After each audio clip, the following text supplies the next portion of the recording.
I saw you playing Power Wash Simulator. Power Wash.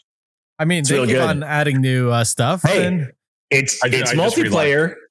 Oh yeah, is it? I have not played Power Wash. Two-player co-op. Part 2 comes out this year. Oh.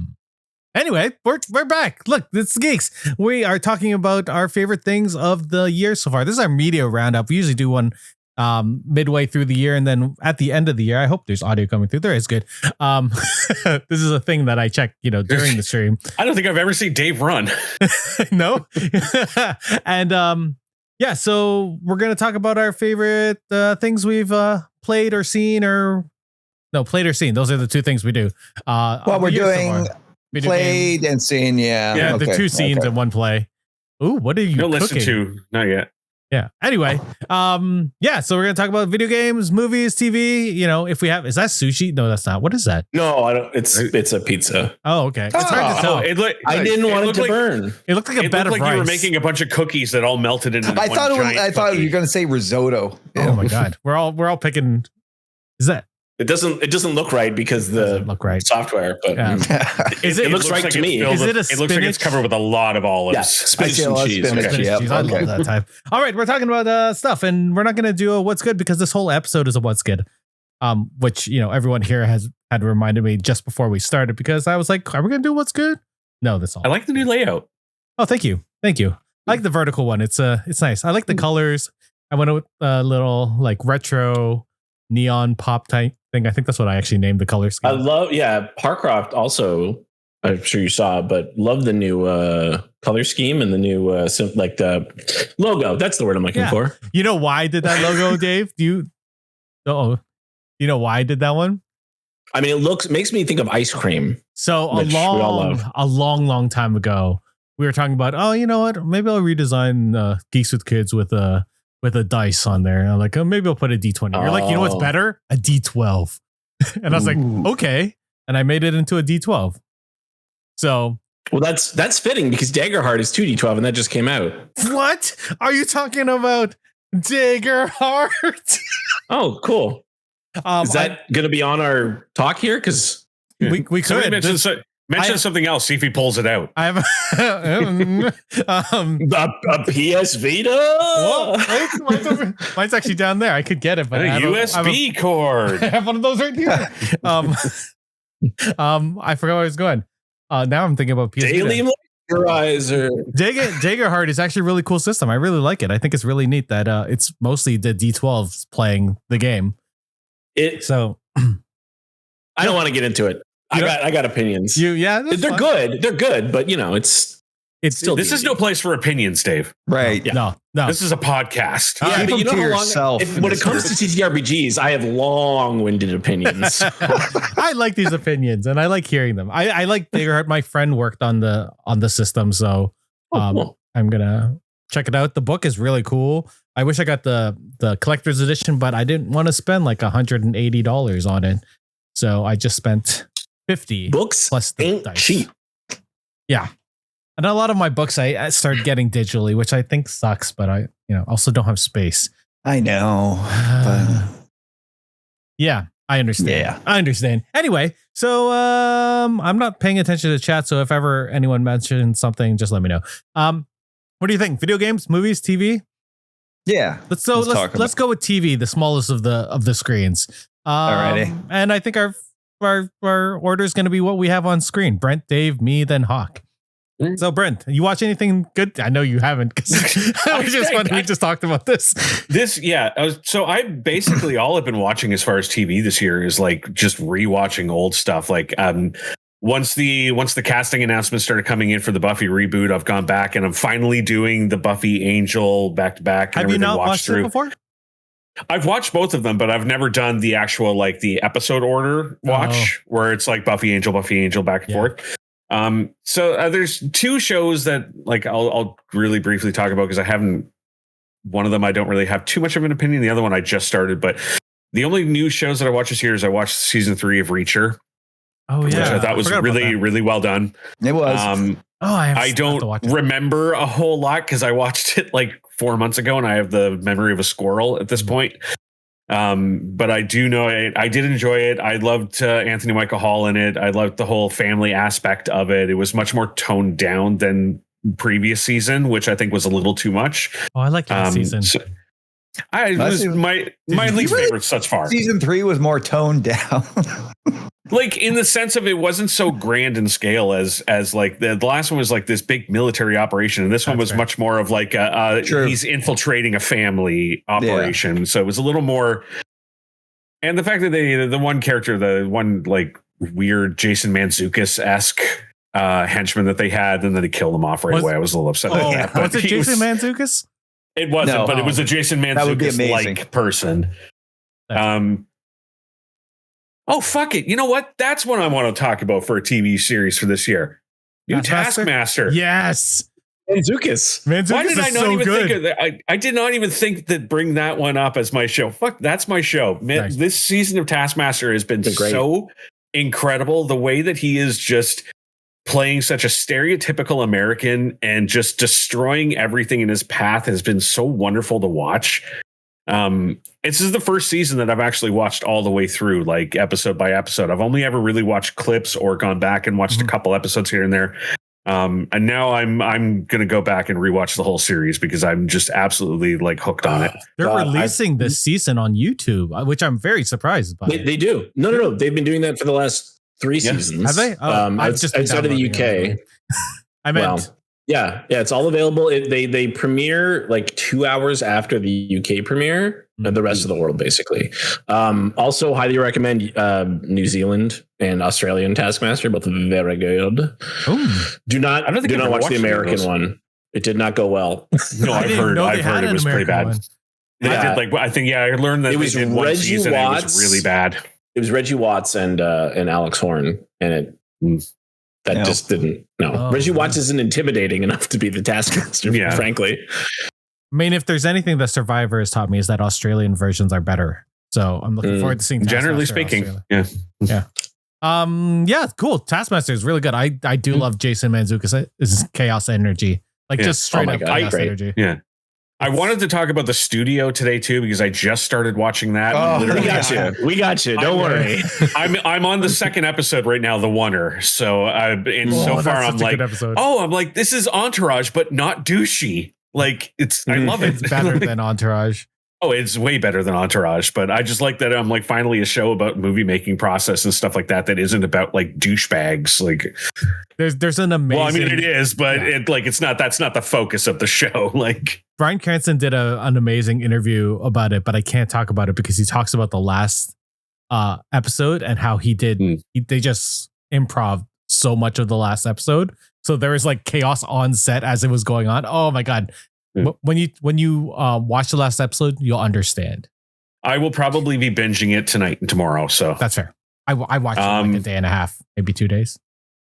Or wait, did I watch? So for someone who said he didn't watch any TV, I literally have just named off 3 shows. So I'm going to shut up and pass it on to the next person now. To Dave. Yeah, the studio's mine. Like, I love meta stuff. As if you've watched any of our D&D stuff we did, you can tell like meta. Oh my God. And the studio is so meta, right? That Oneer episode is a Oneer. Mm-hmm. The whole, it's just it took me a few minutes to realize what they were doing. And I was like, oh shit. I love this now. Like the fact that the show is well written, well acted, and then the episode is a commentary of the thing and it's shot in the style of the thing they're commenting on. What? And they hit on every single thing. They don't miss on any of it. It's incredible. I don't know if there's been a show this technically good ever. What? Like, how good does your crew have to be be like, okay, we're going to do a Oneer about a Oneer. We have to have all these lines.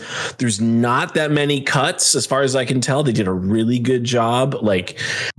Shows like Daredevil, they're like, yeah, we do one Oneer a season. Or, what was the hallway fight? And True Detective's like, we do one big gunfight a season. And it's, maybe it's a Oneer, maybe it's not. And it's like, no, we'll do a whole hour long show. I think it's 51 minutes or something like that. It's like, yeah, it's just a straight Oneer, which is basically a movie. Like Birdman is only like I think 90 minutes. Mhm. So It's just a little bit longer. and doing it on a TV budget and a TV schedule. What? And that's your second episode? Oh my God. It's the show is so good. The cameos are incredible.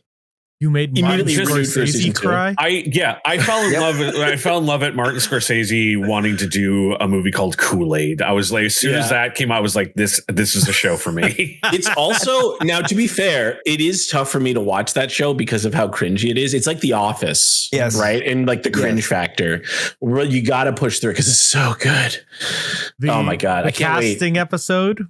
Like, was it 3/4 of the way through? Oh my God. I was dying so much. It's basically a South Park episode. It's so good. Like, oh, incredible. Yeah, just and it's social commentary. What? How do you like, how long have they been waiting to make this show? What the fuck, man? Like, well, Rogan was saying that they had been thinking about it for years, and like it was just like the right time.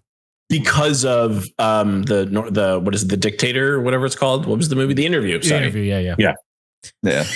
I've been watching interviews with Seth Rogen about that stuff. Yeah, that's what sold it on me. I did not know that it was Rogen and Goldberg producing the show and like writing it and everything. And as soon as I found that out, I'm like, I've loved everything that those two have done together thus far. So I knew I was going to be in for it. You know, Preacher was their only kind of failure as far as I'm concerned. Which one? Preacher. They did. That was the one miss they had in their career. Yeah. And this, however, is just like, this is such another level of writing for them. Like the Scorsese. I want to see Scorsese's directing a movie about the Jonestown Massacre. Oh my God, that sounds amazing. Yeah. Right? And if we're bringing that up just as a one-off for the pilot. And call it Kool-Aid? Call it Kool-Aid. Come on. Just call it Kool-Aid. That would be amazing. Totally work. And again, based on real life and that, I think they are producing one, and that there was even talk of Bill Hader possibly playing Jim Jones. Wow. Oh my God. Yeah. But awesome. The one are great, but you can see that style, just pervades throughout the entire series, and that the whole handheld camera following them from throughout their entire conversations. I watched a little production thing on it. It was great. It was that first episode when they were rolling up to the studio and walking in. Oh, and by the way, that line about how perverts make really great movies. Oh my God. I died laughing. I can't wait. As soon as we're done here, I have to do a meeting for a little while, and then I think I'm gonna pop a couple gummies and watch the rest of the series tonight. Yeah. I'm surprised you didn't say The Rehearsal. I haven't seen all of this season. Because I haven't either. Honestly, I watched the first episode and it did not do for me what the first season did, but I have yet to go back and watch more and see how it develops. It's interesting because it is much more, they are going for a much more grander scale this season of like continuing storyline. For sure. I can't judge it on one episode alone, I guess. Right, we'll talk about this later. Yeah. I'm going to skip me and I'll go last. Cock, go next. Oh, this is an easy one for me. Mobland, starring Tom Hardy, Patty Considine, Pierce Brosnan, Helen Mirren. It was my Monday night show. I watched it episode by episode, and that as it dropped this year, and that it was so good. It is so tense. It is basically a battle between two London crime organizations. The Harrigans, led by Pierce Brosnan's Conrad Harrigan and his wife Maeve, versus a guy named Richie Stevenson, and that who's the king of fentanyl in London. I'm so happy that you are saying this, because it is a show that has been on my list, and everything you have recommended has become some of my favorite stuff. So I'm so happy that you're recommending this right now. I wholeheartly recommend this show. Yeah. Each episode just keeps you on the edge of your seat. The ending is always like that. Right in there moment, but it's so well worth it going into it. I'm glad you have all 10 out right now. I don't know how I made it through 10 weeks. I'm just doing one at a time. It's a great, intense family drama. Tom Hardy plays a guy named Harry D'Souza, who's the family's fixer. He became best friends with Kevin Harrigan, played by Patty Considine, while the two of them were locked up as teenagers. and he's worked for them ever since. And Harry is when I say fixer, he could work in any war torn country. The skill set he has. You don't really know the whole backstory on it. How he became this good at at fixing problems, and his absolute overuse of violence. Not overuse, but he has no problems with violence when it's called for. But Tom Hardy does such a great job playing him. Everything is so quiet with the guy. It's a little reminiscent of Anton Chigurh from No Country for Old Men. Oh no! It's when he's being quiet, like something bad is definitely going to happen. But you feel so bad for him because you feel like he's working for a family that's on its way down, spiraling because of Conrad's increasingly erratic behavior and the erratic behavior of all the people around him, including the youngest member of his family, and that who gets him directly into a war with this Richie Stevenson guy. What's this streaming on? Right now, it's I'm watching it on Prime through Paramount Plus through Prime. Oh, so so one I don't Steve have. Plus, Steve Plus is what you're saying. Yeah, okay. Exactly. Can't recommend it enough. One of Tom Hardy's best roles, and that's saying a lot. Is it the season completed now? Oh yeah, it's completed. Leaves it open for a second season. And I'd really like to see what happens next. Well, all depending on Pierce Brosnan and Helen Mirren's schedules, I would guess. And Tom Hardy at that, because I understand he's kind of taken a little backdoor, back seat to some of his acting gigs due to health issues. Interesting. Speaking of this and Steve Plus, did we ever get the Black Donnellys? No, but I will talk to you about it later because I have. Okay. Okay. Oh, there you go. I've been really wanting to rewatch that. Have you seen this show. Canadian this show? It's so good. I loved it back in the day. Plus it had Janeway on it. Yep. So I loved it. I love that show. Yeah, we'll talk. So good. We should just do a look back at that in a couple months. That'd be cool. My show is no surprise to people who know me. It's The Pit. It was on HBO this year. It's what you do if you take ER and 24 and you match it together, because each episode is an hour in a shift at a Philadelphia ER. And it's not apparently, my wife works in hospitals. She said it's the most accurate television show she's ever seen for anything. And it's everything. Yeah, I've watched a lot of YouTube videos about it with doctors saying that Mike this is the most medically accurate show out there. And they said even just the set dressings are where people would put things properly so that they're easy access. I think people have certain things where you can't do it, you can't do CPR totally properly or you're gonna break an actor's bones here. Sternum. There's the birthings. There's a birth that happens that you see, and certain things are wrong, but they mostly get it right. There's only so much you can do without showing a baby comes out of the wrong end, the wrong hole. But babies, and it is HBO, so it gets very graphic. But it's so good, and not only do they talk about it, doctors and nurses and the people that work in the hospital, but there's also parts where the doctors are dealing with the administration. People are dealing with patients who've been there for hours because you know how bad the healthcare system is in the States and even in Canada with our ERs, right? The waiting times are ridiculous. And violence towards healthcare workers. It brings up a lot of things that are really good for normal people to see for healthcare workers. And they got signed for a second season, so I can't wait for the second. This is another one that's been I really want to sit down and watch it at some point. It's just such a cool bookend to see we're of the age of remembering Noah Wiley when he was the young out of med school doctor and ER, and now he's during it. Now he's the grizzled veteran doctor and everything. So it's kind of growing up with him. I love that Fiona Dorff has got a role on amazing. It. She is absolutely fantastic. And I can't wait to watch her in this as well. Do you know who else is in this? She does not get the work she deserves to get. Her and Dirk Gently was just such a revelation. Fiona Dorff is fantastic. Her character is so good, but I think the breakout person in this cast is Taylor Dearden, who I didn't know as an actress before. She plays Mel. She's one of the newer residents there. That's the daughter of Bryan Cranston. I was going to say, is that Bryan Cranston's daughter? And she's so good. The only reason I recognize her is because she was in For All Mankind in one of the seasons.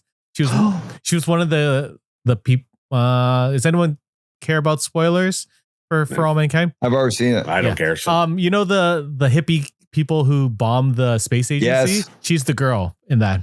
Oh, that's Bryan Cranston's daughter. Oh God, damn. She was so good in that too. God, it's Brad Dourif's daughter and Bryan Cranston's daughter. Yeah. Oh, and also two of the best American actors ever. The Pit is called Nepo Babies, the show. Yeah. They also have what was her name from Star Trek Picard, the first season? She was the android. I know. Damn it, sorry. I know who. Oh my God. 1 second, I'm gonna look it up for you. Yeah, we're all looking it up. Isa Briones, who's also like a Nepo baby because her dad's like a giant like theater star. And yeah, so you know, giant theater. Yes, he also does. He's also one of those Asians you'd recognize if you see him on TV or movies. Okay. I'll be honest, I'm looking at him right now. You don't recognize him? I have no idea who he's in a lot of. But he was in Picard. But it's musical theater, so it's not like Yeah. I always dislike the tag Nepo babies and that because like the ones we just named and that they earned it. They earned it. Yeah, exactly. Yeah. They've all worked for them. It's like saying what's his name from Lower Decks is a Nepo baby. Jack Quaid. He's so good. No, he came out on an interview. He's like, of course I'm a Nepo baby. My dad's name is Quaid. What are you talking about? Like, he's like, yeah, but it doesn't mean I didn't work my ass off to be good. You know, exactly. For sure. Let's go into... and Isa Briones is brother of Teo Briones from Chucky. And Final Destination. Final Destination. I remember watching Final Destination and being like, that guy looks really familiar. But it wasn't from Chucky. It was from the family. Anyway, let's go to the movies. Yeah. We're going back from the beginning. Brent. Movie of the year. I wish I could play an instrument right now to introduce this movie, but I can't, and it would be horribly culturally inappropriate for me to do so. But my movie so far of the year is Sinners. Like, holy shit, what a fucking movie that was. I did not expect that movie to be a musical. Yep. That was like the way that they crossed genres so fluidly throughout that movie and so well done was like absolutely incredible. But so Sinners is about two twin brothers who return from working in Chicago following World War I, who take the money that they've earned in their time working and decide to open up essentially a nightclub for all of the people of their original small town. And they are besieged by a trio of characters of unknown origin who want to get in and have fun with them, and unfortunately do not. And it ends with a tense standoff. I don't know how much I don't know how much. I mean, the trailer spoiled so much of what it was. Yeah, that's why I mostly stayed away from trailers for this movie because I really you haven't seen it yet. Not yet. But I do not worry about spoilers and trailer. Like honestly, stay it's to the end of the credits though. I've been waiting to watch it with my girlfriend, and we just keep doing other stuff instead of seeing that because we've watched other stuff too. It's not only one of the best. Sorry, go for it. No, go ahead. I was gonna say it's not only one of the best movies of the year. It might be one of the best movies I've seen. Like it's that good. It is hands down one of the best horror movies I've ever seen. Yeah. I mean, Ryan Coogler seems to be getting better and better. Like, yeah. It's there's a sequence because he go. He understands what he's working on. Like he understands the source material of this so well. It's the way that I was kind of looking at it and describing it to myself afterwards was Dusk Till Dawn done right. It was. You mean taken seriously? I think they did it right the first time. Not the. But it was. They knew what they were doing. It was like tonally, the first half of this movie is so different than the second half of the movie, like just for presentation. But the way that he pulls everything together and makes it all make sense in one story is just so unbelievable. Like that this isn't just like a vampire movie. It's like the history of blues and jazz. It's the history of a culture. It's it's like it's then projecting forward beyond this, like where the ramifications of what happens in this movie for the next several generations. Like it's without, I don't want to go too much into it, but it's just such a masterpiece of a movie. Like, and even if the story wasn't like perfect, which I think it is, the cinematography and how they choreographed everything was just so spot on. There's a sequence in the middle that's a musical sequence that Brent will immediately think of when I say this, but it melds so many different aspects together. And it was so beautiful and like heartbreaking and heartwarming at the same time. And you're sitting there like going through this roller coaster of emotions. And it's just, I'm getting goosebumps. I went back during that scene because I was like, wait, am I seeing what I think I'm seeing right now with like the costuming and everything of people? I was like, oh, this is good. Holy shit. Like, I wish you saw it in theaters. Yeah, it was one of those movies where you could hear a pin drop. Like people were just so enthralled by it. And it was one of those movie experiences where you're like, yeah, this is special. Yeah. Yeah. Oh, it's such a good movie. And then it leaked like 4 or 5 days after I saw it in theaters. Like, well, I'm still made pretty good money though, I think. Yeah. Oh, it made good money. Apparently, like for a budget of around 90 million for it, it's already brought in. Yeah, it's already brought in apparently 270. Oh, I think it's just domestic. Oh, that's crazy. There's a video on how they did the twinning between for Michael B. Jordan, and it's fascinating. You guys should watch it. Maybe watch it after you watch the movie. They made almost 90 million internationally. So good. Such a good movie. Dave, any final thoughts on Sinners? I haven't seen Sinners, so no. Oh, go Once you see it, you'll understand. Yeah. Well, I wanted to. I think I was the first one to drop that trailer. I was like, oh, this looks so good. Yeah. Didn't know it was a musical though. Interesting. Nope. No one did. Not even. Nobody knew that. That's why I said, like, even if you've seen the trailers and you're worried about the trailer spoiling, like the trailers really don't cover what this movie is. It's not really like they're showing. It's just got musical numbers. Yeah. He knows how to show in the trailers what gets asses in seats, but it's what he doesn't show in the trailers is what keeps you in that seat the whole time. Like it is such an incredible story. I want to watch it. Well, horror and musicals don't have to be mutually exclusive in that. Yep. You know, I mean, some of the best musicals are horror. Yeah. Like all of the musicals I like are horrors. The original version of The Wicker Man. That was a musical too. Rocky Horror Picture Show. I have to rewatch The Wicker Man. I don't remember that. The Wicker Man. Evil Dead the musical. Very fair. All right, Dave, you're next. I'm going to take a hard left turn here. New Care Bears? Apparently this movie is technically 2024, but as far as I know, it only came out in 2020 because it premiered in Toronto in 2024, but its wide release was 2025, just last month. It's Friendship, starring Paul Rudd and Tim Robinson. And this movie is so fucking funny. If you like I Think You Should Leave or Detroiters or anything with Tim Robinson, boy, is this movie for you. Like it's so fucking weird, man. It's so weird. And at times you're just like, is this a comedy? Is this a serious movie though? Because the way shit gets played, because in a sketch for I Think You Should Leave, which if you haven't watched, go watch I Think You Should Leave on Netflix. There's 3 seasons and they're all amazing. The whole premise of that show is that somebody does something that is so out there, so abnormal to how people normally behave. And then the rest of the people in the sketch either turn on that person and go like, hey, you're acting totally weird. Or they, for some reason, will agree with that person. And then they pick on the other person who's like, no, you guys are being weird. They're like, no, this is normal. Like you've probably all seen the hot dog sketch, right? That's the pretty famous one. It's like, a hot dog car crashes through a thing and it's like, it could have been any one of us. And there's a guy wearing a hot dog outfit, right? And they're like, it's clearly you. He goes, wrong. And he slowly gets people to turn and just be like, you know what? He's right though. Like it could be anyone. We shouldn't assume just because he's wearing a hot dog outfit and it's a hot dog car that he crashed it.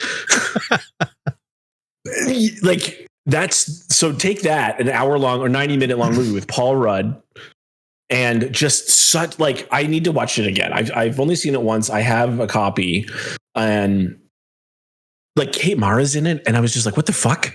I don't think she's in any trailers. Just appeared out of nowhere. I was just like, what the fuck? There's like other famous people in this movie, like other real actors. It's so bonkers.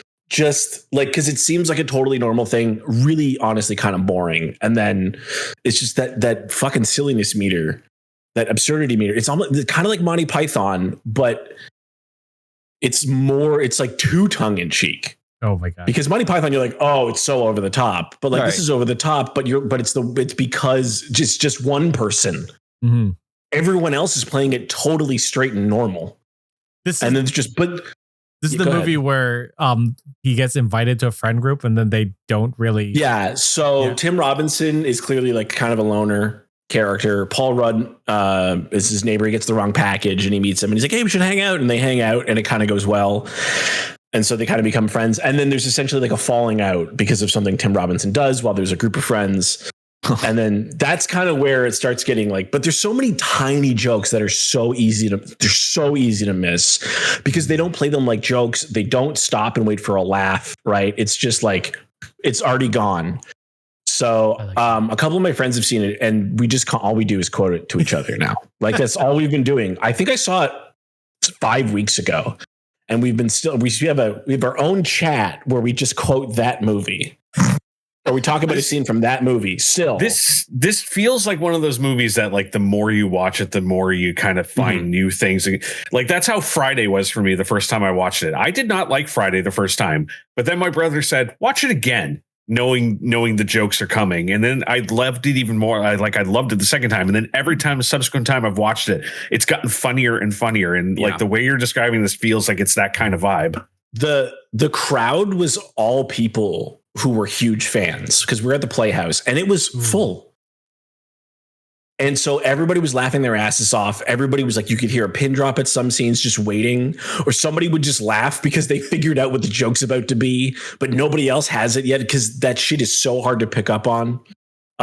People were cheering when certain actors came on screen because they're like, that's the guy from this show, whatever, right? Like they're, because there's like certain actors that are only in stuff, but holy fuck, man. Like it's also super cringy though, because he's acting so weird and everybody plays it straight. My one buddy texted me in the middle of the movie and he's like, I had to walk out. I couldn't take it was too hard for me to sit there and watch it. But he loves it so much. I've seen that kind of humor from Tim Robinson. There was a clip in that, he's the guy at work and that. It's like, yeah, banging your mom. Some coworker. Banging your mom. He's like, what? Yeah. Owns the father. He has to call. Mom's alive. I got good news and bad news, Dad. Good news, Mom's alive. Bad news, she's banging my boss, Raj, king of the slams. Yes, he is very cool. Yep. And everyone else in the scene is going, he goes, I love you, Dad. Okay, bye. Say it. Say it back. Say it back. Please say it. Like it's so awkward. And everybody has to sit and watch him do this. Yeah. God. Yeah. Oh my God. Yeah. It's so. That's basically who he plays in the movie, like that kind of guy. Oh yeah. I mean, I think if you got to watch the other stuff probably before. If you walk into this, even you've never seen, I Think You Should Leave, you're going to go, what the fuck did I just watch? It's 90 minutes because an episode of I Think You Should Leave is like 20 minutes and there's going to be like 2 sketches you do not think are funny at all. And then there's going to be one sketch and you're going to think it's the funniest fucking thing you've ever seen in your whole life. And that's how that show works. Cause like there's sketches like, I hate that one. And I'm like, I love that one. And my friends go, no, I don't like that one. I like that one. Yeah, I've never watched a full episode. I've only really watched like the clips on YouTube and stuff. So I would recommend. I remember the hat sketch was everywhere. He's got the weird hat. Yeah, and they're Mm-hmm. It's great. It's great. Nice. All right, Hawk. So for me, I didn't get a chance to watch a lot of 2025 movies. The last one I even hauled my ass out to the theater just to see was Thunderbolts. But my pick for 2025 so far, it's got to be Mickey 17. Nice. I like that movie. Yeah. A fantastic movie. Everybody kind of says follow up to Parasite, the Oscar winner and that. But no, it's just another Bong Joon-ho film. And that it's a left turn for him. A little bit, it's more heavily in the sci-fi genre this time around, but still the same kind of like humor mixed in with social commentary and aspects. For anybody who hasn't seen it, Mickey 17 is about a young man named Mickey in that who desperately needs to escape Earth, because he owes money to a gangster who's more interested in killing people than he is in actually collecting money. Oh my God. I know. Signs up for an experimental program to become a they had a term for it, an expendable, something like that. Yeah, basically he volunteered to allow them to laser print his entire body over and over when he dies, allowing him to basically go to a new world, use him as the guinea pig. He goes through 6 iterations of that, just trying to adapt to the airborne toxins that are in the air and let them find a vaccine for him. It's such a funny, quietly like brilliant observation about the rich versus poor, the disposability of workers now, and it's like in the technology that's kind of like amoral and yet still very important to certain types of people. Mark Ruffalo is so weird. That's very, very poignant political satire there. Like the way his face was frozen most of the movie, and that with those awful veneers and that the guy had in. And like the creature effects were amazing. It had such good production values, right? But it didn't feel like the production values got ahead of the story. The story was still so important. It was.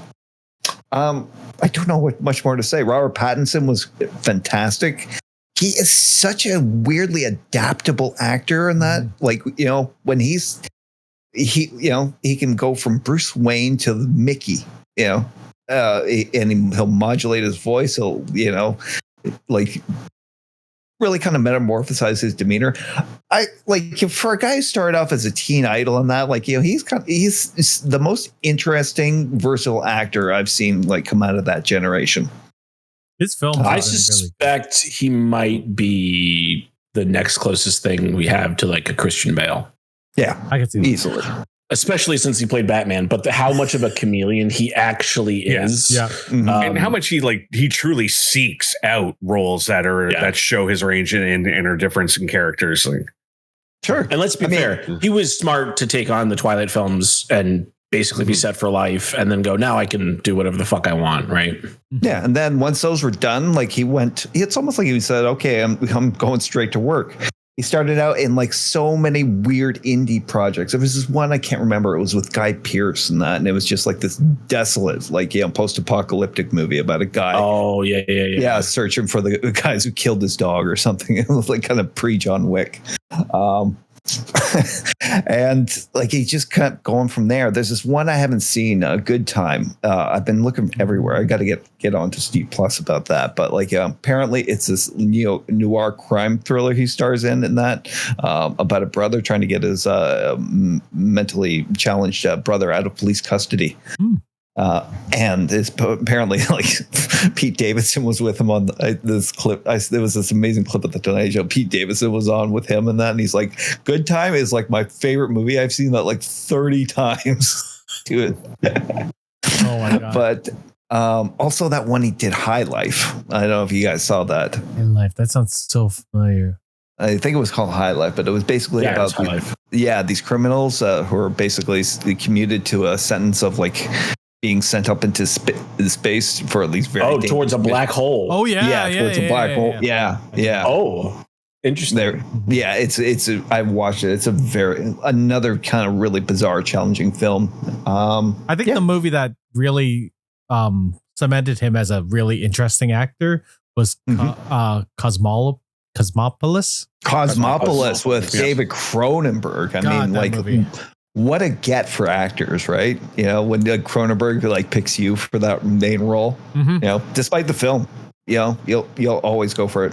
Yeah. Look what he did with Viggo Mortensen. Oh, yeah. Oh man. Now, Mickey 17 is a movie that suffered by bad publicity. I think they didn't market that film properly because from the trailers I saw, not the film that I watched, because the movie was way, way better. And I think it seemed very slapsticky in the trailers. Like, it did, didn't it? Right? Yeah. The trailers really presented like it's a slapstick comedy almost. And it really isn't. It's more political. Yeah. Like it says more about corporations and politicians than anything. Like like you were saying, like the expendability of workers is like such a high like point of that. Does movie. it? Yeah. And also, Actually, like basically, just like a direct commentary about machines replacing us. Yeah. Only this machine keeps replacing us and replacing us and replaces over and over. I recently watched a video essay on Moon, and I wonder how it compare, because like the similar themes, right, and similar sort of storyline in some sense. So I wonder, like, obviously Moon was pretty small budget and it's pretty old now, but considering it's playing doubles, right? Like that movie is just, well, that movie's phenomenal for one actor on set all the time. But I wonder how it kind of compares to that. And I'm not trying to say like, oh, they shouldn't, because it's been like 12 years or whatever. Like you can make, I need to rewatch Moon because that's interesting. It's a really fucking good movie too, so right? Good. Sam Rockwell. Yeah. Man. But Moon is like, it's just Sam Rockwell basically. And then the other people you see are not like, the commentary is there, but I think it's more subtle in Moon and maybe probably a lot more overt, and Moon maybe just focuses on just corporations and not necessarily like machines and stuff like that, even though there's some machine stuff in there. Yeah. They also talk about like how politicians don't really value their constituents. I feel like that's a good way of saying that in Mickey 17. Yeah.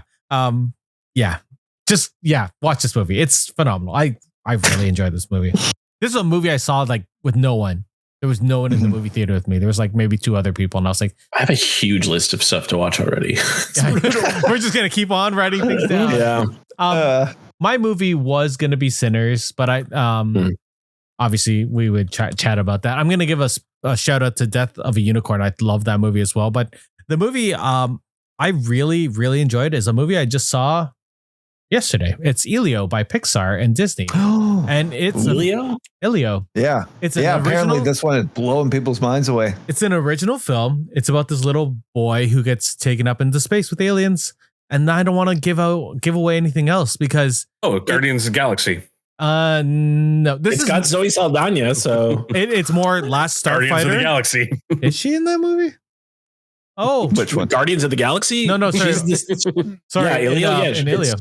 Cool. Yeah, she's the co-lead by the looks of it. Olga Solis? I don't remember.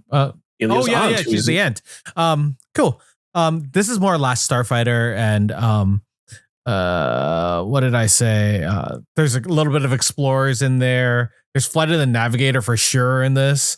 Like it's such a good movie. There's Star Trek obviously all over the place. Carl Sagan narrates the beginning and the ending of this movie. Carl Sagan? Yeah, like they took a clip. They took a clip and put it in there. I'm like not AI Carl Sagan. No, not AI. It's a beautiful movie. I took my 6-year-old to it and I cried maybe a little bit. And there are moments. It's a Pixar movie. There are moments where she was just so like enthralled by space, and like they show the Voyager probe and they played the record at the beginning. So they had a little bit of that speech and everything. It's such a love letter to space and exploration. And it really put faith back into Pixar and Disney. Like their movies have sort of been hit or miss for me lately, but this one is just like, it's one of their top notch ones. Like it's probably my favorite Pixar movie in years. It's so good. It's so well done. That's the impression I got from social media, that it is basically intended as a love letter, not just to science, but also the 80s movies and that inspired a bunch of kids to love science. Yeah. So I'm really glad, Pixar is capable of putting out like such a, a powerhouse of a story. You're making Toy Story 5? What the fuck? What the fuck? Yeah. Right? Why? We don't really need it. Thanks. And Tim Allen's a bit of a dick lately. Yeah, lately for a while. We didn't need a 4. They had the perfect trilogy. The ending of 4 was just spot on. For Ilio, there's like, not only is it science, but there's like sequences where they're using math. And I went to my 6-year-old and was like, math is really important, right? She's like, yeah, it is. It really is. We talked about like planets and stuff on the drive home. I was like, fuck, this is so awesome. She had already started to like the stars and planets and space because of Star Trek. Like we had watched Star Trek Prodigy, which was a wonderful introduction to science for little kids. And now like this is just like ballooned it. And I might be printing a telescope and making one for her. Maybe I'll buy one. It might be cheaper. But yeah, like it's I have a telescope. I'd love for you to take off my hands. I can do that. I would. Yes. It's such a lovely and for kids that, have a hard time connecting with other people, the main character, like he finally gets a friend throughout the course of the movie. And it's such a nice little thing, like weirdos connecting together. You're like, yeah, goddamn, yeah, that's all right. Weirdos connecting together. But yeah, it's a lovely film and definitely one that, you can show to everyone. It's so good. It's so good. Nice. Anyway, video games. The last. Let's start with Brent. Brent, what's your video game of the year? I'm going to be very surprised by this. Yeah, go ahead. You can just go ahead and say it. It's You're trying to think of anything other now. Metaphor Phantasmo. That one. That's the one. No, yeah, the one that we spent 20 minutes before the show trying to think of the name. No, hands down. I mean, and it's going to be game of the year at the end. Like, yeah. I can't see how it can't Obscur be. Expedition 33. Yes, it is a perfect game. If I bought new games, I would buy that one. Yeah, it is a game that went from, I love turn-based, like the old JRPG turn-based style games, and I like the direction they're going with Final Fantasy now, but incorporating more action-based into this. And I think that this game has nailed it. Yeah, has nailed that merging of action-based and turn-based games together. It is so good. The story is so unbelievably gripping. I don't want to talk about it because knowing what the story was going into the game. Can you explain the premise at least, right? I can't. No, don't. No, you can't. Aren't there expeditions? Isn't that the whole thing? This is Expedition 33 out of a long number of expeditions. That's all. Yes. Well, there's been 32 other, and they didn't work out. As far as that's not true either. All right. Well, that's what I thought. I don't know. That's what I heard. Yeah. The best thing is like going into this game without knowing anything. Like I didn't know anything. Mm-hmm. All I heard is go play this game. So I went into it, and then you play the prologue, you're like, what the fuck is happening? And then you play the first act and you're like fucking just enthralled by everything. You can't in any way say what the plot of this game is without completely ruining the prologue. Because I had known like what the story was, like kind of what the loose story was going into this. And then I played the prologue and I was like, oh my God, that would have been so much better if I didn't know what was coming. Your expedition's got to get somewhere. Right? Yeah. Sort of. All right, stop asking questions. I don't want to hear. Expedition. What do you mean? The whole it's in the name. It's got to go somewhere. You don't have to tell me where, but it's going somewhere, right? Yes. Yeah. But it's not going. Why would you have the expedition if you're not going to go on an expedition?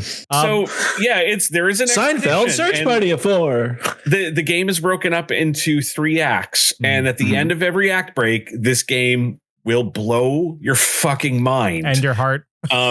Yes. Like the end of the first act, I was like, holy shit, what they just did. I've never seen a game do that. Yep. And I'm messaging a friend of mine going, is this the holy shit moment you messaged about? And she said, no, keep playing. I was like, was it the Act 2 one? I thought at the end of Act 1, I thought that's what they were referring to. And then I kept playing and then I get to the end of Act 2 and I'm like, yeah. What the fuck? Like this game does not, it just keeps surprising. Okay. The story is so engaging. Like, because the gameplay loop is a combination of things. It is turn-based, which Final Fantasy hasn't done since Final Fantasy 10. It is more similar to Final Fantasy like 16, and where maybe Legend of Dragoon. Is it going to work? Is it going to work? Legend of Dragoon?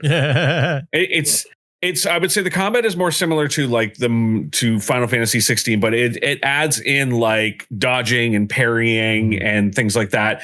But it everything pauses between your attacks and stuff. Yeah, right? it's still turn based. Like you're still, when it's your turn to act, you choose from a menu what you want to do and everything. When it's the enemy's turn to act, then you can they have motions to that you have to learn and patterns you have to learn so that you know when to dodge or when to deflect. And the timings are very tight sometimes, like holy shit tough. But it's very forgiving. Like it is you might die a couple times to an enemy, but you'll learn really quick and you'll get through it. You'll know that it's your fault. One of the neat things I've seen is when one of your party goes down, like but say you have 3 people at a time, as far as I understand, like most like Final Fantasy like that, the Dragoons like that. When your party goes down, the game doesn't end. It goes, okay, send in your reinforcements. Yeah.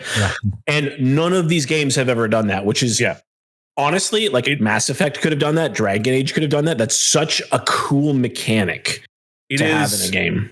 Yeah, it is you do not lose a fight until every one of your every one of your characters is down. The only negative that I really had about the game was I felt like there were a few characters that were very underdeveloped. Yeah. They're like main characters in your party and they're not very well developed. And I'm like, I don't really get I'm not vibing with you. I'm not going to use you. You're on my backup team. And then again, like I said, I hit the end of Act 2 and everything made sense. Every criticism I had about this game suddenly oh my God, it all makes sense. My mind is blown. There's an Australian who I keep seeing shorts of talking about this game, and he compares it a lot to Legend of Dragoon about the fact that Final Fantasy, it's this game is doing what Final Fantasy basically didn't have the balls to do, to actually keep shit turn-based more or less, right? This is the evolution of turn-based. Yeah. And it's a very freeing game too, where there's a story to be done, and the story is not super long. You could probably get through I just played the story and I probably got to the end of the game in maybe 18 to 20 hours maximum. But then there is this open world map that you have a character that allows you to explore it, and you gain upgrades to that character as the game progresses. It allows you to reach new areas, and there is so much content to be done in this game too. Did you unlock all of the mansion? I don't know. That's fair. I got to Act 3. Act 3 told me, okay, now you have to go here. And I was like, that feels like endgame. I don't want to do that yet. I can now fly with this character. So now I can explore more of the map. So now I'm going back and doing all of the optional areas, all of this. And so much variety too. Did you get to the Gestural Beach that turned into fucking Only Up? Yep.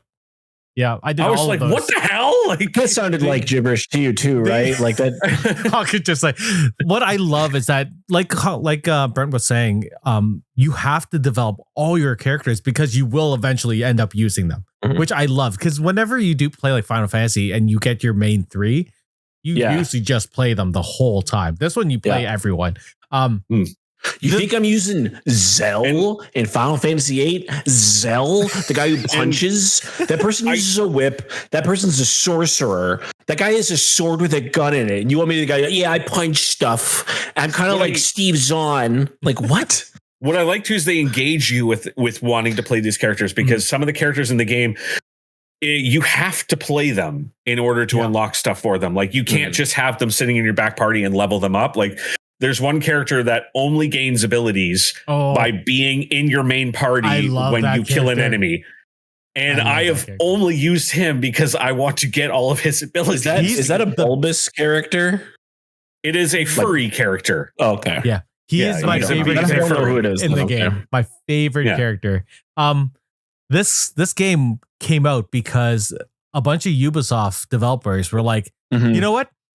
They're not going to let us build the game we want. So they left and they made this studio. That's so badass. It was what, a team of 10 or something that made this game. It was really something small. 15 to 30 people. It's a small team. And then they had the balls to be like, hey, Charlie Cox, hey, Andy Serkis, you want to come do the voice acting and performance for this game? And they're like, fuck yeah, sure.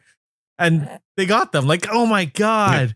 And Charlie Cox is It's been a really long time since a story in a game has really emotionally grabbed me. I have people who are like, I want you to stream this. I want to watch you stream this. I want to see this. And I was like, no, this is a game that I have to play on my own. I have to lose myself in it. Yeah. It's gone from hey, this is a pretty good game, this might be game of the year, to this is hands down game of the year, to after Act 2 ending, I'm like, this is in my top 5 games of all time now. So good. Like, I can't wait to replay it, knowing what I know now, like watching The Sixth Sense after you know how it ends and going back and trying to see all of the little hints and clues and stuff throughout. I want to go back and play this game again, knowing what I know now. Mm-hmm. And seeing but like hints and clues in The Sixth Sense that no one ever talked to Bruce Willis the whole movie except for the kid. Yeah. Yeah, there is a sense of that like you will hit a point in this game where all of a sudden everything just blows up and twists, and you're like, I have to know, like, wait, like this scene earlier, like now that makes sense. Like, wait, is there other stuff that I missed? Like now that I know this, like, holy shit, it's I can't say enough good things. I don't want to add any more because it's like, just you guys have to play this game. It's that you just play the prologue. If you're not hooked after the prologue, after like the first hour of play, then it's not for you. But I guarantee you that if you love like story driven games, well, there's 4 reasons I want this game, because there hasn't been a game like Legend of Dragoon since Legend of Dragoon. Yep. And because of the way they do the quick time combat in the game, which is what Legend of Dragoon is like, I miss that, because I think it's one of the reasons that Square Enix hasn't done a turn-based Final Fantasy in a long time, because you just like people would just hold X. Remember when Final Fantasy 13 came out, people would just like rig up their controller to just like grind stuff. And Final Fantasy 12 was like that. But you could do that back in like 7, right? You would just hold it, you would have it run in a circle, and then it would like whatever. So the fact that you actually have to pay attention in combat makes it interesting, makes it enjoyable, right? You will love this because the combat is very strategic, because every character has like this ability sets up this ability for later. And then this one sets up this, and then this gives them this, which sets this up. And there's a lot of nuance. And there's even like, I have a character that his primary purpose is to set up the others. Like I do this so that their next attack will do this, and then their next attack will do this. And you create a little bit like volleyball. It's like it's every battle is like a puzzle in your head. Like how do I maneuver each of these? Like, and the fact that it's turn based, you have time to think. You're not like reacting instantly. Like it's a brilliant game. It's worth every bit of praise it's getting and more. Like I bet it's going to win Game of the Year. Yeah, I don't think from the only thing I can think is if Ghost of Yotai overtakes just because of popularity of the franchise and recency bias, but I don't think so. I'm pretty sure this game has got it all. The uniqueness and the story and just the production value of this game. And the fact that we haven't seen a game like it before, and the fact that we haven't had a Final Fantasy like that in a long time. Whereas like Ghost of Yotai, like we just had 2 samurai games come out for Sony. Yeah. Right. We've had Ghost of Tsushima for a long time. We still have we have plenty of third-person action RPGs. Like Neo 3 is coming out soon. I get like all this shit, where it's like next year. This is a very unique thing, and it's at the right time of the year, I think, as well, to be remembered, because it'll pick up steam as it goes on sale into it's October. Oh, it's time for the fall sale. Oh, look, Clair Obscur is on sale. Oh, it's 20% off, and 100,000 more people play it. Right, it's on sale right now. And another thing that we didn't really touch on really quickly is just how fucking beautiful the game is. Like, it is one of the most gorgeous artistic games I've ever seen. The character design is phenomenal and original. Like, and I'm going to say something, Eric, that I know is going to immediately get a reaction out of you, because it got a reaction out of when somebody said it to me. I can't wait until the Game Awards is playing the music with the orchestra. Oh, yes. The music's so good. It's so good, like Final Fantasy good. Like that's how good this music is. Anyone notice in Toronto they're doing Final Fantasy 14 and 16 orchestra music next year. The tickets are going on sale now. It's like $100 minimum. But I'm thinking about it because I really like the music of Final Fantasy 16. Taffy's saying in the chat that they will riot if this game does not win Game of the Year, and I kind of agree. Yeah. I don't know what else could come out that's going to like knock it off. I don't know. To be honest, going into this, I had said, like, hey, this is a great game, but you know what? When Silk Song comes out, that's going to be my Game of the Year. That song's coming out. That game's coming out. We'll see. But if it does, that was the one that I thought might contend. But I honestly don't think so at this point. The only thing, and it wouldn't be fair, and I would agree that it doesn't deserve it because it already won Game of the Year before, is Metal Gear Solid 5 Delta. Sorry, Metal Gear Solid 3 Delta is coming out. Because that is one of the best games ever made. The best Metal Gear, definitely. That's Stranding 2. Oh, that's tough. Too, right? It's the best Metal Gear story. Metal Gear Solid 5 is definitely a better game, I think, than 3. I don't know. It's like I kind of in story. They are different. And the way, and just basically for me, it's always about like, the feeling at the end of it. I never actually finished 5. So neither did I. And that's my favorite franchise. Yeah. 5 was too big of a game for me. 5 is so big. 4, I fell asleep during a cutscene and I woke up later and it was still playing.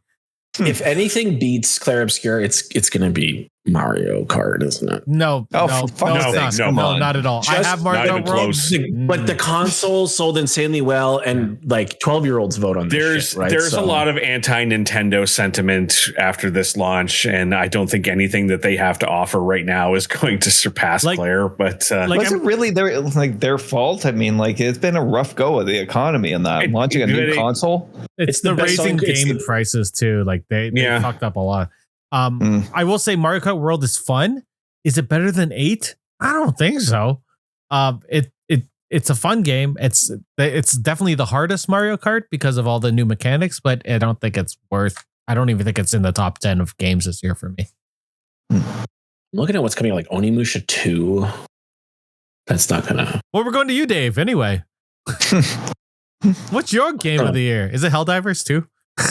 It should be. I'm over 600. I'm over 600 hours now.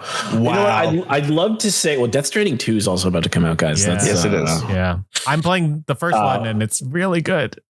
I didn't know. I would love to say FBC Firebreak, but I've been told not to buy it, and its numbers are real bad. I'm playing that right now because it's on. Yeah, it's on Game Pass.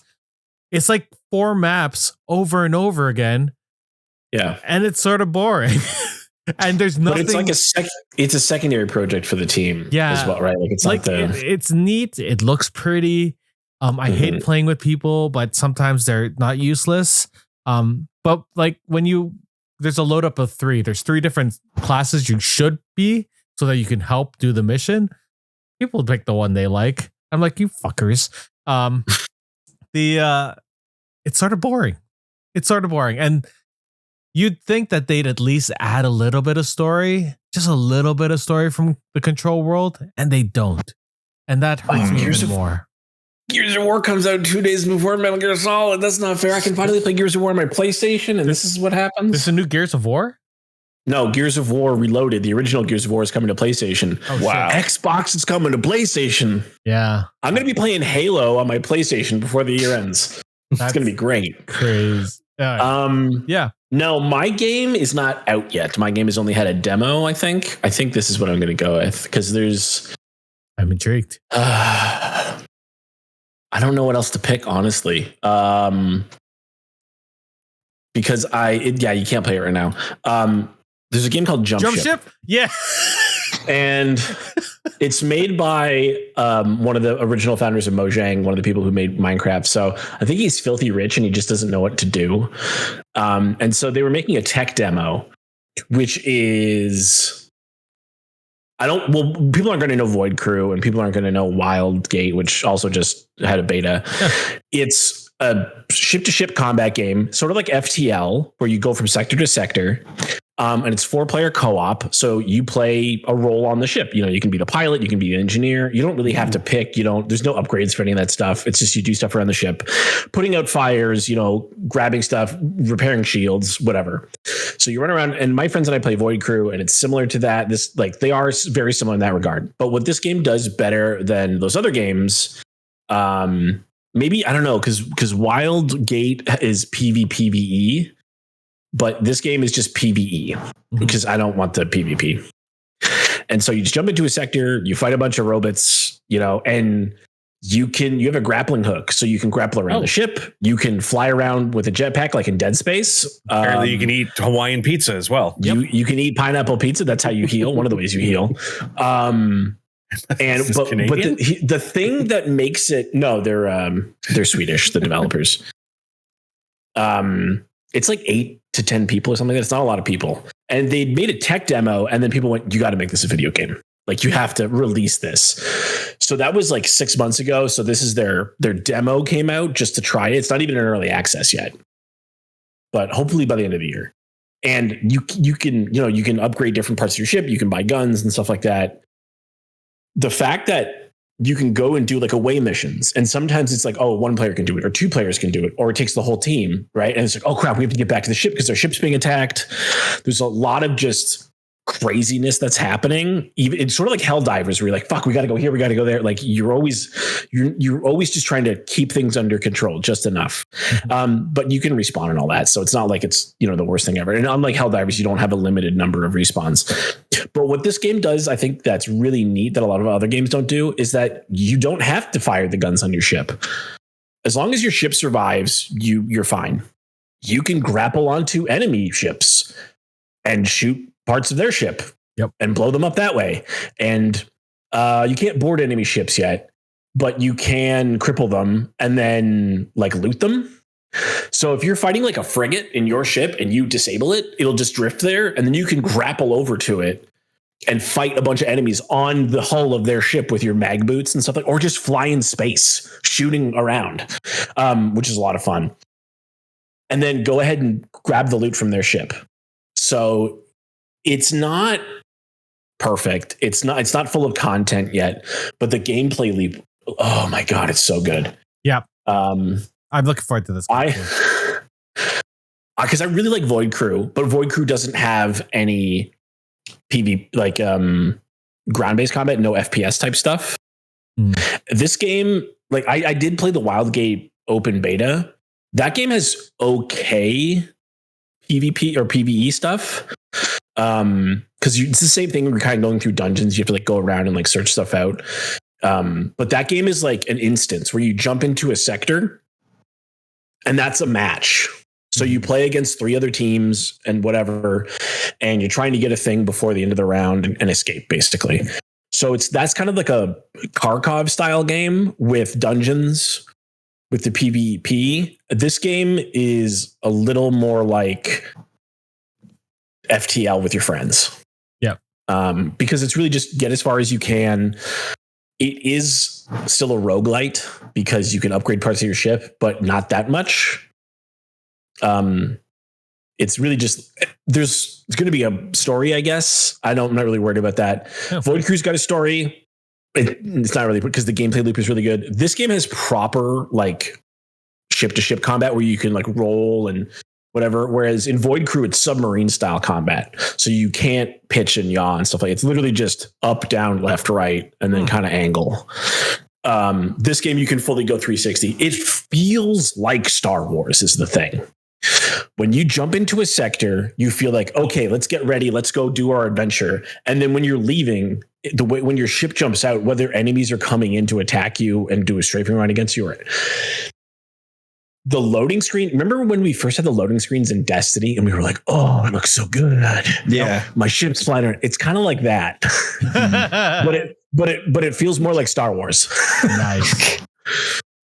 So I don't know how much it's going to cost. I don't know how much, but the beta or the open, whatever it was, the free to play demo was only available. They extended it actually until yesterday. So it's done now, but I can't wait for that game. I can't wait.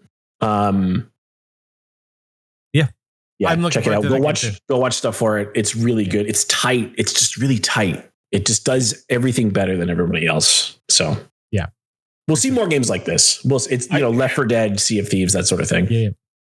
I just enjoy any time you see a co-op game that isn't PvP. I'm so tired of PvP. Yep, that's fair. Hawk. Well, Arc Raiders was going to be huge, and then they made it PvP as well. Oh yeah, I forgot about that game. Yeah. Hawk. I don't really have a game to talk about because I haven't played anything new in 2025 yet. That's so, fair. Yeah. I'm looking forward to some stuff, but you haven't played the new Call of Duty? I mean, I've been playing Black Ops. I guess that's it. But is that really? Yeah, I guess. No, it would have been last year because it would have come out around. Yeah, it came out. Yeah, they always have that November launch, don't they? Let's skip Hawk and go back to Expedition 33.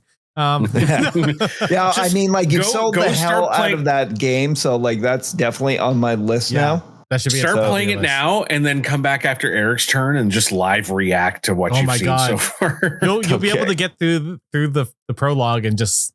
I would just love to see your face at the end of the prologue. Yeah, and then I want to see your face at the end of Act 1 and Act 2. And I did like Charlie Cox's comments recently on that. He said, like, fans have been heaping praise on him for it, and he's like, please, like, like, don't heap it on me. And that I was in the booth for 4 hours, and that was it.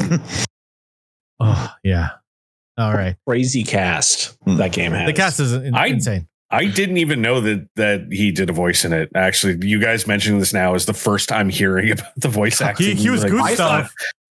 I thought people didn't know who Ben Starr was, and they were saying Charlie Cox instead. Oh no, Ben Starr's also in it. Yes, he is. Well, that's what originally got me interested when I saw the trailer at last Game Awards. I was like, Ben Starr, Clive from Final Fantasy. Yeah. Oh my god. I would say Claire, like Expedition 33 is the one I would have talked about, but I've also played Doomed Dark Ages, which is a fun game. It's not the top game.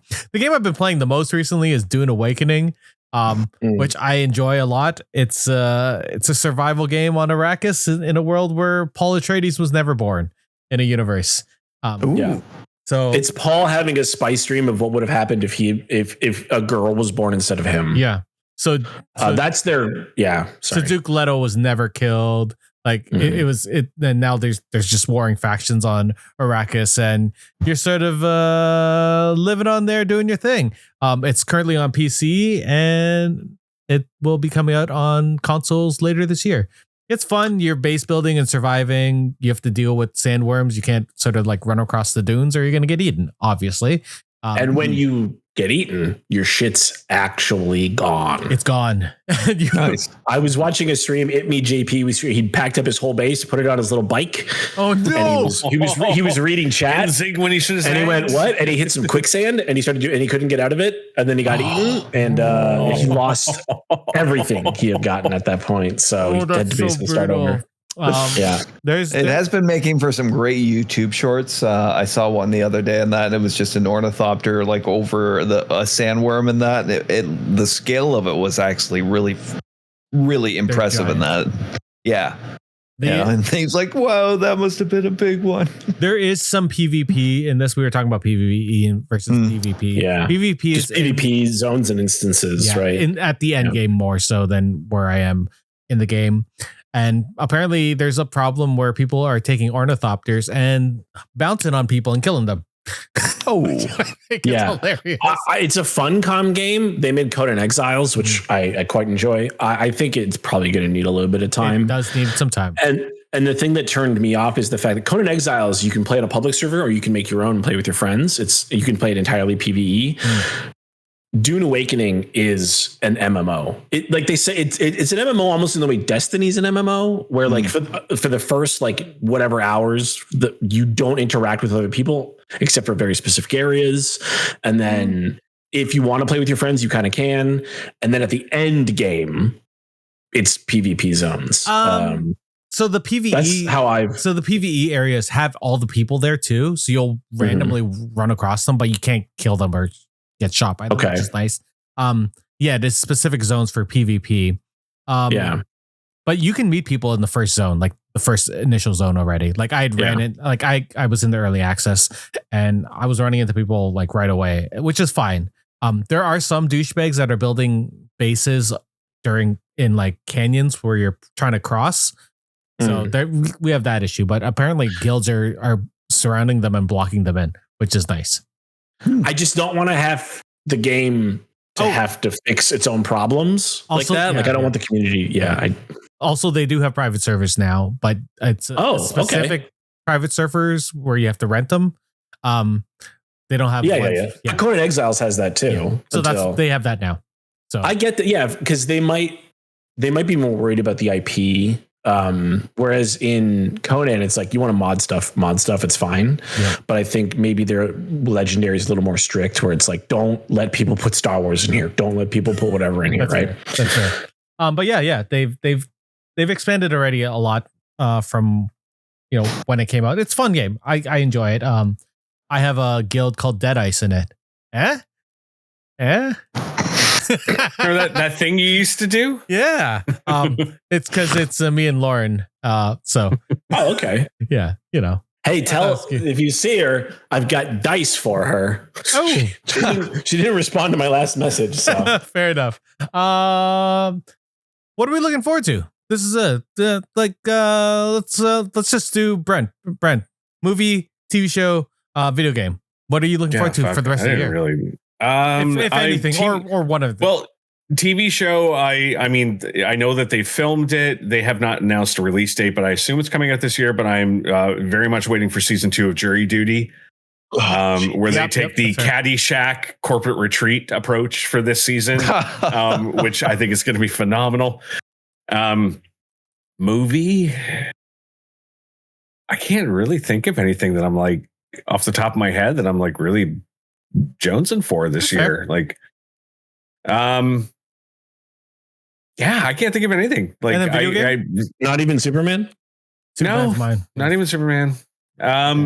Video game. I mean, obviously, like, if it ever actually proves to be in existence, Silksong. But Ghost of Yotai, obviously, I'm looking forward to. I know it's not till next year, but the demo really got me hyped for Neo 3. That was a hell of a lot of fun. They really fixed a lot of mechanics and made the combat a lot better. So I'm desperately looking forward to that one. So, but yeah, that's about mine. Dave, TV, movie, video game. I'm guess for my movie, I might as well say Fantastic Four. I'm so curious. Fantastic Four. As if it's going to be good, if it's going to actually lead into anything. Like, I would really like to see Marvel have a comeback, because even I'm starting to go like, yeah. I think I'm ready to be done. I think I'm like, and if they reboot stuff, I'm probably going to be like, not going to bother. Did you hear what the director of Thunderbolts is going to be doing? Maybe X-Men? The X-Men movie in 2028. Ooh. Which is, I mean, he did a good team movie. I can see it. I did just think of a movie that I'm excited for. Sorry. The Toxic Avenger. Yeah. I forgot that's coming out this year. Yeah. God, TV shows for this year. I don't even know. I watch so little TV. That's fair. You can skip it. I did. Yeah, I literally don't know. Stranger Things. No, I don't care. I'll watch season 4. What's season 4? From season 4. I don't know. I think that might be next year. You know what? I'll be excited for? Season 20 of Taskmaster, because that'll be the second half of the year. I'm surprised you didn't say Survivor Australia versus the world, Brent, because I'm looking forward to that. You know what? It's like I'm looking forward to that, but I would say it's not necessarily like, because I know it's going to be a little bit gimmicky. So I'm weary about how I feel about what they're going to do with it. Any video games, Dave, other than Jump Ship? Other than Metal Gear and Jump Ship. Wait, did I say my game? Oh yeah, I did say my game. Yeah. Yeah. Dude.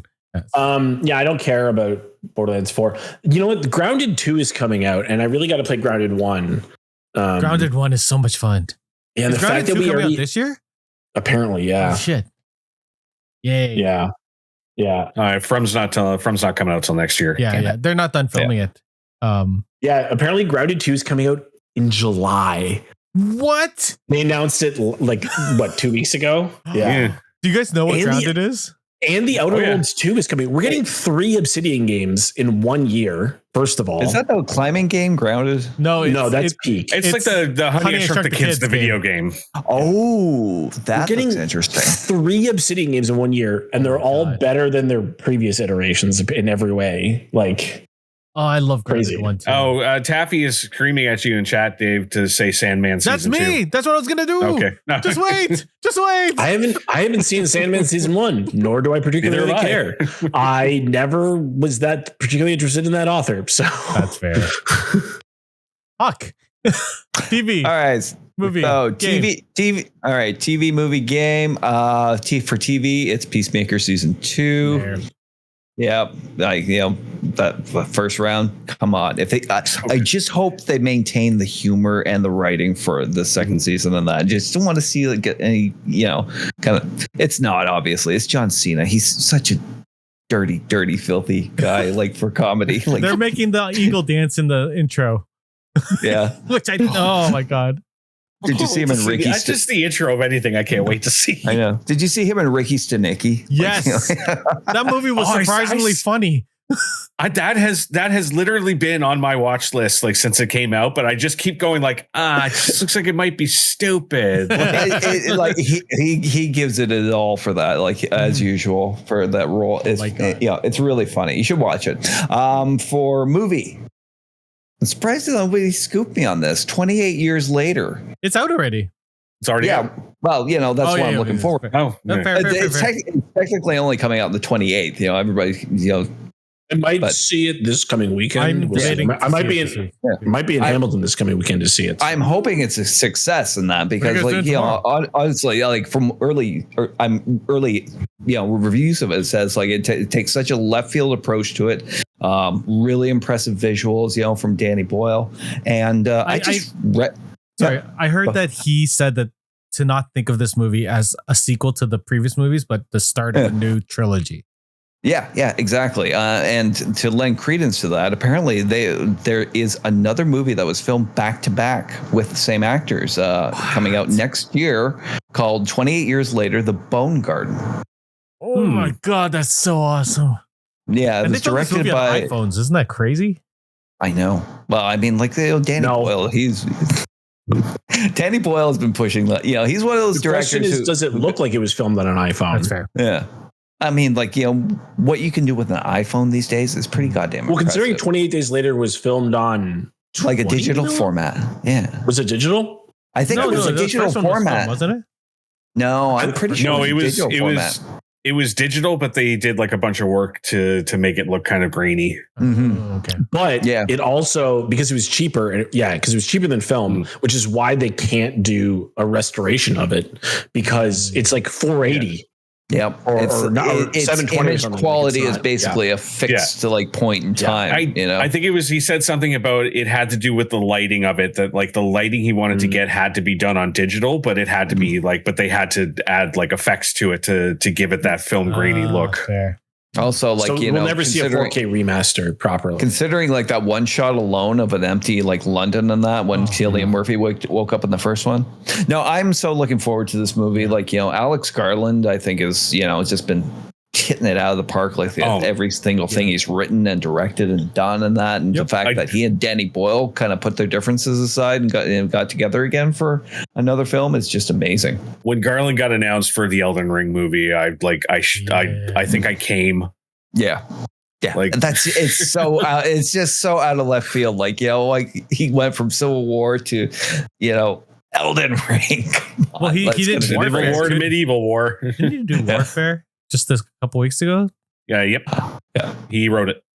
Yeah. So that's movie, and for video game, Death Stranding 2 on the beach. Come on. Oh my God. Yeah. Have you seen the footage?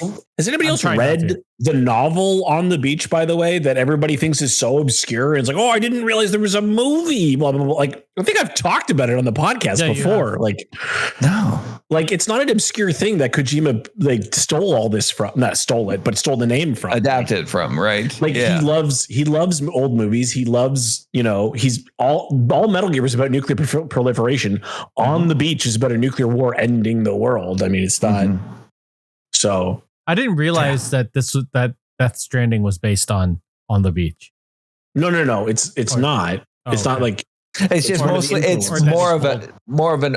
He'll use that as an homage. It's like he loves incorporating his influences and that. Like he's always going on about other directors and that and stuff he loves. And he takes little bits of that and he puts it in everything he does.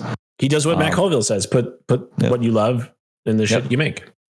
Like I love that he's expanding this game out more. It's like it's gonna look crazy good on PS5. As I understand, it's going to be a lot more fun to play as well. The than more first game. action oriented, as he puts it, and that, and plus he's up the challenges of the BTs and that, and it's like, if you watch any of the previews and that, like some of the stuff, the gameplay stuff looks crazy. I think people underestimate how good of a video, like not just like a narrative director and how wacky and all that shit, but like he knows how to make a good video game, like a fun game, a series of systems that are fun to engage in. Mm-hmm. Like he hasn't made a flop. Nope. That's weird. Yeah, I know. I think it's that one director, video game director, and that has kind of obtained like that weird, like next level, not just auteur, but like a celebrity status and that. I think it's funny because if he could be John Carpenter, he would, and if John Carpenter could be anything, it'd be a musician. Yeah. Right. Like these artists were like, like Bill Burr wishes he could be a drummer instead of a comedian. Right. Like every artist. I was literally just listening to YouTube Music, and for some reason it randomly put on the Robert Downey Jr. album. Oh my God. And I'm like, it's called The Futurist. And I'm like, I forgot he made music. I forgot every artist wants to be another kind of artist for some reason. Like, I'm going to go listen to some Bruno. Oh no. That was video game, yeah? Yep. My TV show, Sandman. Happy? Yes. Sandman. I know there is some funniness with Neil Gaiman. Yeah, but none of those people, anybody who stars in it and writes it, didn't necessarily have anything to. But that came out during the production of it. The thing that I'm really excited about is they just announced that they're adding an extra they added an extra episode like they did in the first season, and the last episode is going to be Death, the High Cost of Living, which is like one of my favorite books. And like that's the thing that's going to just make me so happy about it. And the actress who plays Death is phenomenal on that show. I can't remember her name. Kirby Baptiste something. Oh, Baptiste. Kirby. Yeah. Oh my God. Why? She's from. That's a cool name. Kirby. Why is IMDb so fun? Kirby Howell Baptiste. Yeah. She's phenomenal as Death. Yeah. And I look forward to High Cost of Living. Movies. What am I looking forward to? Superman. He's my favorite superhero. I love him. Yep. And I bought my tickets already. Like, I'm excited. Will I buy a pop? Oakville or what? No, I'm seeing it in because I'm taking Kateri to it. Okay. She wants to see it, so I bought D-Box tickets for us. We are the first 2 tickets apparently in our theater that have been sold. Is this going to be your first D-Box? No, God, I've gone to D-Box. Oh, okay. I thought you said before that you hadn't. Oh no, I meant I'm thinking the 4D. 4D, I still want to go, but Final Destination would have been a good one after watching that movie. Video games is hard. Like I don't. Like you play a lot. I play a lot of games. Ghost of Yotai, like we've talked about already, but I noticed that Grounded 2, God. I noticed that Jurassic World Evolution 3 is coming out, and I think there's a demo out for that too. Is it? I love park management games, and didn't they give away 2 last month? I bought that game a long time ago. So they gave 2 was within the last couple months. It was one of the PS Plus games. Such a fun game. Like I love it. Other than that, if they have a Switch 2 game that comes out, that would be nice. I would like to play more games on my Switch 2. Zelda. I would be interested. I would be interested to see you. I want to get your reaction to one. It's only a demo right now, but check out Mio Memories in Orbit. It's a new Metroidvania that's coming out. Mio. It is absolutely beautiful art style. The music is like some of the best music I've ever heard in a game. It's only a demo right now. I think the full game comes out a little later this year, but it was absolutely fantastic play for the demo. The character reminds me of Ori and the Blind Forest. Yeah, I was just gonna say that. It really has like a more like if you put Ori in a post-apocalyptic world kind of thing, or like think of Ori on like a damaged space station and that. Are we going to get a renaissance of French games because everyone finally started leaving Ubisoft to make their own studios? Nice. Brent, because Ubisoft is dominated for yeah, it's true. I think that indie studios are really after last year with Wukong and that a Chinese studio pretty much just showing up the entire world in that as far as what they're able to do with production and that. I hope the game world kind of turns more to indie titles and that. Triple A's, you might as well it's dead. Stop looking at AAA games. Yeah. Brent, there's a game that I don't know if you've played yet. It's Symphonia. It's a Metroidvania type game, but it's in a music world. It's on Game Pass if you haven't tried it. I think sounds familiar. I have not had Game Pass for quite some time. So it's but how else are you playing the Dark Ages? And I didn't have a PC for about 7 months until recently. So I've not bothered to re-up Game Pass. I have so many games on PlayStation I haven't played yet that I need to get through still. So. And The Alters and Adamfall, and apparently Clair Obscur is on Game Pass? Yeah, it is. Yes. Yeah. Oh. Okay. You should get Game Pass for a month and just play it. Yeah. Indiana Jones. It's on Game Pass, but even if you buy Clair Obscur, I think it's generally cheaper. I think it's about $25 cheaper than most AAA games. Get Game Pass through Steam, like you can get EA Play. And then I will do that because I want my Steam Chivos. I feel you. That's it. Anything else? Any special mentions that you want? Anything? No. We got the event coming up next Saturday. Right. Tell the people. So I've been getting very heavily involved in the org community over the past year. Online reality games. I played in a survivor-based one last year that I won. I recently played in one based on the mole, which I also won.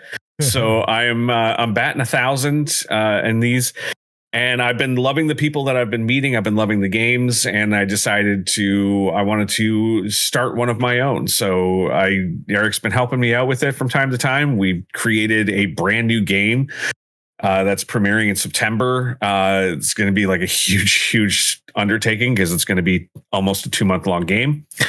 But we're doing this next Saturday. We're doing a miniature version of it to kind of showcase it and demonstrate it and start building an audience for it. So that's next Saturday at 8 p.m. I'll be streaming it on my channel. And as soon as we're done here, I immediately have to. That's So Raven on Twitch. And then immediately after we're done here, I have to go into a production meeting for that for the next couple hours. So to finish getting everything ready. But not me, because I'm going to bed. We'll be back in a couple of weeks to talk about something else. What's in 2 weeks? What do we have? Ironheart, Superman. It's probably Superman. Death Stranding is out in that time too. I'm not going to be able to talk about that yet. I got to finish the first one, which is so good. Apparently, yes. I didn't know. I finished Metal Gear Solid 5 before I played Death Stranding. I mean, we could also do the studio, which we still want to do. I think we talked about it enough. People go watch the studio. Yeah, go watch this. We'll be back in a couple of weeks. Maybe we'll find something to talk about. We're all exactly. We'll talk about that and then stuff. Yeah, and if all else fails, I can just monologue about RPGs for 9 minutes. Maybe, we'll talk about something. Anyway, thank you guys for coming and chatting about our stuff that we like this year so far. We'll be back in a couple weeks talking about something we don't know yet. Thank you out there for listening to us. We will see you soon. Good night. Goodbye. Bye. Stay cool. It's hot out there. Well, that's it for us this week on Geeks with Kids. If you want to get a hold of us, you can send us an email at podcast@geekswithkids.ca. And don't forget to like us on Facebook at facebook.com/geekswithkids. Follow us on Twitter at geekswithkidscn. Check out our pics on Instagram at geekswithkids. And you can find all of this good stuff on our website at www.geekswithkids.ca. So if you like what you hear, why don't you hit that subscribe button and leave us a comment. This podcast can be found on iTunes, Spotify, Google Play, Stitcher, YouTube, and your favorite podcasting app. Thanks again for listening, and we'll see you next time.